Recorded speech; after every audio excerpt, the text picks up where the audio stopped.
Hi there. Now, you know, typically I don't actually smoke pot before I do a show.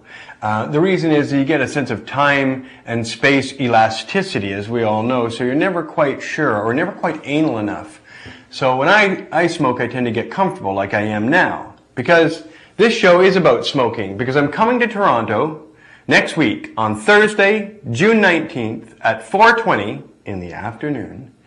I'm going to be in front of police, Toronto Police Headquarters, and I believe that's on College, it's been a while, on College Street just west of Yonge.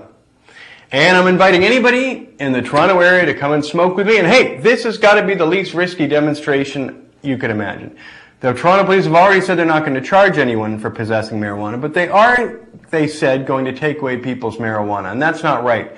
The Superior Court decision by Justice Rogin that has been not so much as upheld, but an appeal will not be heard until July or August in that regard, and until then, the law is the law, and the law in Ontario is that possession of marijuana is not an illegal offense. It is no longer in the Controlled Substances and Drugs Act. It's not in any legal lexicon that is applicable in Ontario today. And it's very important that use of marijuana, by the way, is never prohibited. It is never, you can use marijuana. No one can convict you and accuse you of having used marijuana, but they can, the law has prohibited possession, cultivation, and distribution. The possession, however, is now legal, and that's what we're going to contest on the front steps of Toronto Police Headquarters on June 19th, 4:20 in the afternoon. And actually, the reason I'm there in Toronto is because I'm speaking to a group of famous Canadians the day before, is what it gets down to, a thing called Idea City.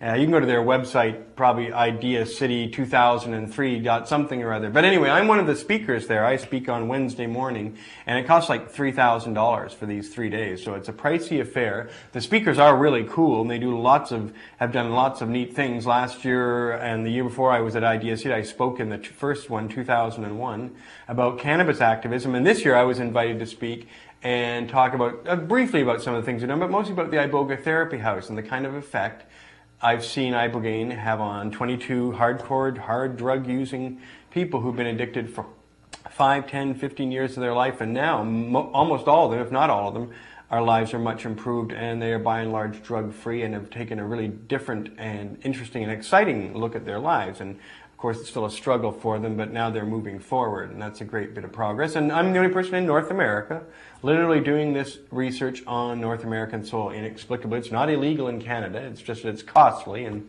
well, anyway, that's what I do, and that's what I'm going to talk to them about, and see if anybody wants to come and join me at 4:20 in Toronto, down at the police headquarters, but we don't know. But I am asking you to come out and join me, and I don't know if I'll have enough pot for everybody, but I'll be bringing a few samples, let's put it this way. In fact, I'll probably be bringing a little bit of this blueberry, if not a little bit of the blueberry, and this is the stuff that won 3rd place in the Toker's Bowl, which, by the way, we're getting ready for next year's Toker's Bowl 2004, and it's going to be on July 1st to July 4th, and July 1st is Canada's national holiday next year, Cannabis Day, and I thought that would be a really great day to start off Toker's Bowl, July 1st, Cannabis Day, so that's for next year's. Look forward to those changes on the Toker's Bowl website and throughout cannabis culture and Pot TV land. We'll be mentioning it. We had a blast this year.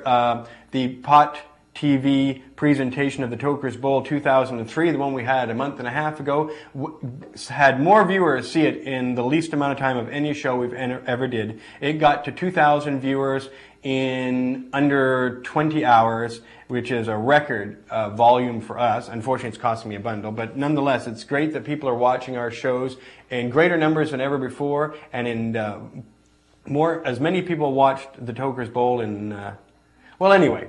Suffice to say, you're watching the show. Toker's Bowl is great. I hope you're going to be there. But this pot, see, that's what happens when you smoke pot. You get expansive. And this pot that I'm smoking here is this pure organic blueberry. It's the finest blueberry I've ever smoked. It smells totally like blueberry ice cream, blueberry yogurt, blueberry sugar floating in your nose. I've been going around to people going, smell this. And it's fabulous. So anyway, I'm going to have some of that there when I'm in Toronto. I mean, if the police are going to try and pry pot out of my hands, it's going to be good pot that's going to be worth protecting, because they can't really come up and arrest you. They said, they acknowledged the law is there is no law. They're not going to arrest you. They said they're going to take the pot away. Well, how can they do that? They can't charge you. They can't arrest you. How do they even touch you or get something from you without arresting you? Something you'd have to have something that would be illegal or stolen or or something like that, and that's the only way you could be charged, arrested, or anything. And even though we're doing it in front of police headquarters, it's still public property, it's still a legal demonstration to have, and we're going to smoke our pot and celebrate the 2003 Summer of Freedom. That's what we've got to call it in Ontario. Listen, you've got an unbelievable opportunity. It's such a stunning change of events. No one expected all of a sudden marijuana would be just bam, legal like that, but it is. You can't get charged in Ontario, and that's good for at least 7 more weeks. You cannot have your pot taken away. We're about to demonstrate that. So for 7 weeks in Ontario, it will, at least 7 weeks, it'll be the only place in the world where marijuana is actually officially legal in the sense that there is no law prescribing its use or possession in any way. And the theory with that, I think, would be that you could have marijuana any place you could legally have tobacco. Meaning you could smoke it at a cafe on the street in Toronto, and it's not breaking the law, and therefore nobody's liquor license should be threatened.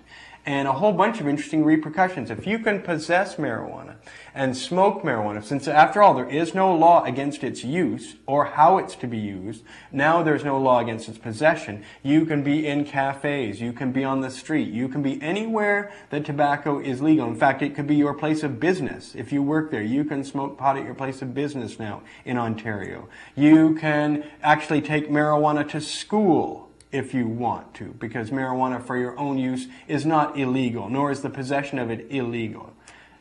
You can take marijuana anywhere without any repercussions at this point in time, because even companies regulate usually against an illegal substance. You are no longer carrying or using an illegal substance. A whole wide variety of protections that everybody gets in the real world as they walk about their day. The protection to their autonomy, their person, their property. You now, as a marijuana consumer and smoker, have these rights. And so get used to it right now and come down and demonstrate with me to push it. Remind everybody else in Ontario that these are the rights they have. And I'll be speaking about that in the new proposed federal recriminalization laws. They're not reforms. There's nothing reform in them. They're all backwards. More punishment for growers, more punishment for smokers. Certainly with what we have now, which is a complete legality of possession in Ontario, right? What the government is proposing is a terrible step backwards. So you're going to really like the next 7 weeks. And if you think you're going to like the next 7 weeks, you better get politically involved. And that means coming to this demonstration at College Street, west of Yonge, Toronto Police Headquarters, on June 19th at 4:20 p.m. It's a Thursday, and I'll be there, and I want you to see you there too. Let's do